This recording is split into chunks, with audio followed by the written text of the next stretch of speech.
Iran సుప్రీమోను చంపేస్తే ఒక్క రోజులో దాని పని అయిపోతుంది అని భావించిన అమెరికా, ఇజ్రాయెల్ ఆయన్ని చంపడం కోసం మొదటి రోజే 36,000 కోట్ల రూపాయల ఖర్చు పెట్టి ఒక ఆపరేషన్ ఎగ్జిక్యూట్ చేస్తానని చంపిన తర్వాత ఇప్పుడు యుద్ధం 13వ రోజుకు జరిగింది. 14వ రోజుకు అసలైన నష్టాలు కష్టాలు ఏంటో ప్రపంచం చూస్తుంది. అమెరికా, ఇజ్రాయెల్ కూడా చుక్కలు కనిపిస్తూ ఉన్నాయి. వీళ్ళు ఇంత బలమైన దేశాలుగా ఉండి ఉన్న వీళ్ళు ఇరాన్ మీద పైచేయి సాధించడం కాదు, ఇరాన్ చేస్తున్న ప్రతిదాడికి తట్టుకొని ఏ విధంగా యుద్ధం నుంచి బయటపడి మన గౌరవం మనం కాపాడుకోవాలి అని చెప్పి ఆలోచించుకొని దారులు వెతుక్కునే పరిస్థితి తాజాగా చూసాం. ఈ లేటెస్ట్గా కూడా అమెరికా యుద్ధ విమానం ఏదైతే ఉంటుందో అది చాలా పవర్ఫుల్ యుద్ధ విమానం అంట. అది ఆ యుద్ధ విమానం పేరు కూడా KC-135, యుఎస్ మిలిటరీ యుద్ధ విమానం, పవర్ఫుల్ యుద్ధ విమానం అంట KC-135. దాని గాల్లోనే పేల్చిపడేసింది ఇరాన్. దాని సిబ్బందిని గుర్తించడం కోసం రెస్క్యూ ఆపరేషన్ చేస్తున్నట్లు అమెరికా కూడా అధికారికంగానే ప్రకటించింది. అది పేలిపోవడానికి కారణాలను విశ్లేషించుకుంటున్నాము అని చెప్పి America it's an official note అధికారికంగా ప్రకటించింది. కూల్చేసామని ఇరాన్ చెప్పిన తర్వాత దాని సిబ్బందిని గుర్తించి ఎవరైనా బతుకున్నారేమో కాపాడడం కోసం అమెరికా రెస్క్యూ ఆపరేషన్ చేస్తుంది. యుఎస్ మిలిటరీ KC-135 విమానం అట. అంతేకాదు, మనం గుర్తుండే ఉంటుంది, అమెరికా అత్యంత అధునాతన యుద్ధ నౌక అబ్రహాం లింకన్ను మోహరించింది. అబ్రహాం లింకన్ బయలుదేరింది, అబ్రహాం లింకన్ మధ్యలోకి వచ్చింది, అబ్రహాం లింకన్ ఇరాన్ సరిహద్దుల్లోకి వచ్చింది అన్నారు కదా. తాజాగా ఇరాన్ ప్రకటన ఏంటి?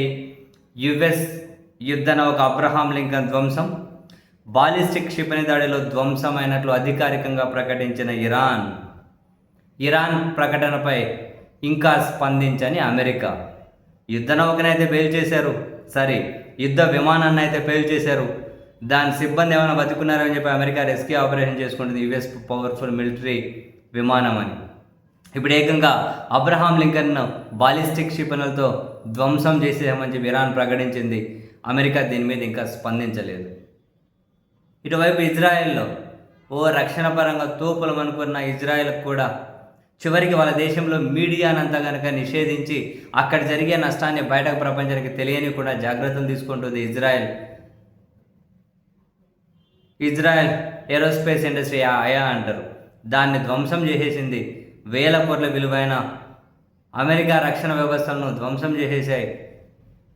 థర్డ్ రక్షణ వ్యవస్థలు అంటారు, అన్నింటినీ ధ్వంసం చేసి ఈ స్థాయిలో చివరికి హర్మూజ్ జలసంధి గుండా వెళ్ళే నౌకలకు మేము రక్షణ కల్పిస్తామన్న అమెరికా ఆ ధైర్యం కూడా చేయలేకపోతుంది. ఒకటేమో దరిదాపుల్లోకి పోయే ప్రయత్నం చేసిన దాన్ని పేల్చేసింది ఇరాన్. సో 14 రోజులు అమెరికా, ఇజ్రాయెల్ అంటే బలమైన దేశాలు. ఇక్కడ మనం నోట్ చేసుకోవాల్సింది, అంతర్జాతీయ మీడియా కూడా ఖండించుకుంటూ వార్తలు రాసింది. ఇజ్రాయెల్, అమెరికా ఇరాన్లోని జనావాసాల మీద దాడి చేస్తున్నారు, స్కూళ్ళ మీద దాడి చేశారు, ఆసుపత్రుల మీద దాడి చేశారు, యునెస్కో వారసత్వ కట్టడాల మీద దాడి చేశారు. ఇప్పుడు జనావాసాల మీద కూడా దాడి చేస్తూ ఉన్నారు. అంతర్జాతీయ సంస్థలు దీని మీద తీవ్ర అసంతృప్తిని, ఆగ్రహాన్ని వ్యక్తం చేస్తున్నాయి. జనావాసాల మీద దాడి చేయడం ఏంటి అని. కానీ అటు ఇరాన్, ఇజ్రాయెల్లో కానీ ఈ గల్ఫ్ కంట్రీస్లో కానీ ఎక్కడే కూడా జనావాసాల మీద ఒక్క దాడి చేయలే. పైగా ఇరాన్ మేము చేస్తున్నటువంటి దాడుల వల్ల ఎవరైనా ప్రజలు కనుక ఆ దేశాల్లో ఇబ్బంది పడితే మేము క్షమాపణలు చెబుతున్నామని చెప్పి కూడా వాళ్ళు చెప్పారు. ఇరాన్ను 1-2 రోజులు కూల్చేయచ్చు అని చెప్పి భావించిన ఈ దేశాలకు చుక్కలు చూపెడుతూ ఉంది.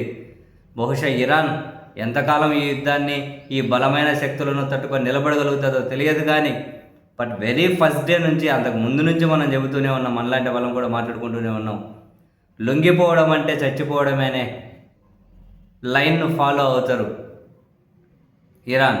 అది పర్షియన్ కాలం నుంచి కూడా ఎక్కువ రెవల్యూషన్ ఉన్న వాళ్ళు, పోరాడే తత్వం ఉన్న వాళ్ళు ఎవరు వాళ్ళు ఎప్పుడు వేరే వాళ్ళ మీద దాడికి పోలే. ఇరాన్ చరిత్ర అంతా వాళ్ళ మీద జరిగిన దాడులను తట్టుకొని నిలబడమే. మరి ఈ విషయంలో ఏం జరుగుతుంది నెక్స్ట్, అసలు ముగింపు ఎక్కడికి వస్తుందో తెలియదు.